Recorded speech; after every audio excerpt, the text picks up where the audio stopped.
జై శ్రీమన్నారాయణ. అస్మద్గురుభ్యో నమ. శ్రీమతే రామానుజాయ నమః. ఈరోజు మంచి మాట.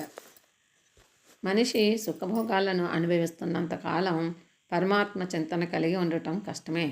మామూలుగా ఆపద సమయాల్లో మాత్రమే భగవంతుడు గుర్తుకొస్తాడు. జీవితం కష్టసుఖాల సంగమం. కష్టాల్లో సైతం మద్యపాన వ్యసనానికి దాసులైన వారికి భగవంతుడు జ్ఞప్తికి రాడు. అజ్ఞానాంధకారంలో కొట్టుమిట్టాడుతూ పశుతుల్యంగా జీవితాన్ని గడుపుతుంటారు వీళ్ళు. జాతశ్రీ మరణం ధ్రువం అన్నారు. పుట్టినవాడు గిట్టక తప్పదు. ఈ భూమి మీద పడ్డ ప్రతి జీవిని ప్రతిక్షణం మృత్యువు కనిపెట్టుకునే ఉంటుంది. కనుక వ్యర్థంగా కాలం గడపకుండా దైవచింతన కలిగి ఉండటం ఎంతైనా అవసరం. ఉత్కృష్టమైన మానవ జన్మ ఎత్తి కూడా అనివార్యమైన భగవత్ ప్రేమకు పాత్రులు కాకపోవటం ఆత్మహత్యా సదృశం. అభ్యాసం ఉంటే తప్ప ఎవరికి పరమాత్మ చింతన అలవడదు. అది ఇసుమంతైనా లేకపోగా ఏమి తిందామా ఏమి త్రాగుదామా అనే యావతోనే జీవితాన్ని వృధా చేసుకునే వాళ్ళకి ఎంత ఆయుష్ ఉంటే ఏం లాభం? అది హారతి కర్పూరంలా కరిగిపోతూనే ఉంటుంది కదా.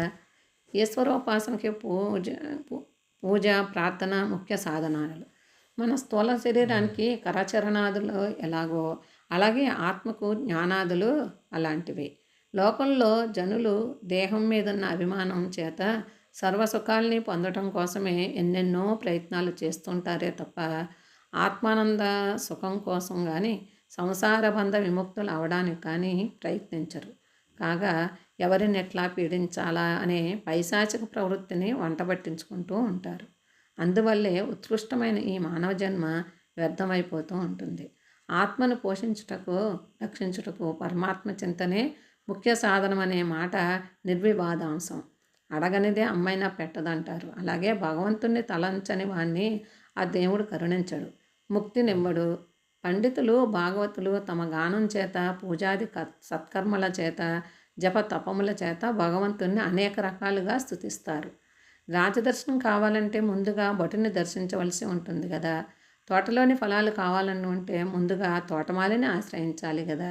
అలాగే భగవంతుని గురించి తెలుసుకోవాలనుకుంటే ముందు భాగవతుల్ని ఆశ్రయించాలి. అది సాధ్యం కానప్పుడు సత్పురుష సాంగత్యమైనా చెయ్యాలి.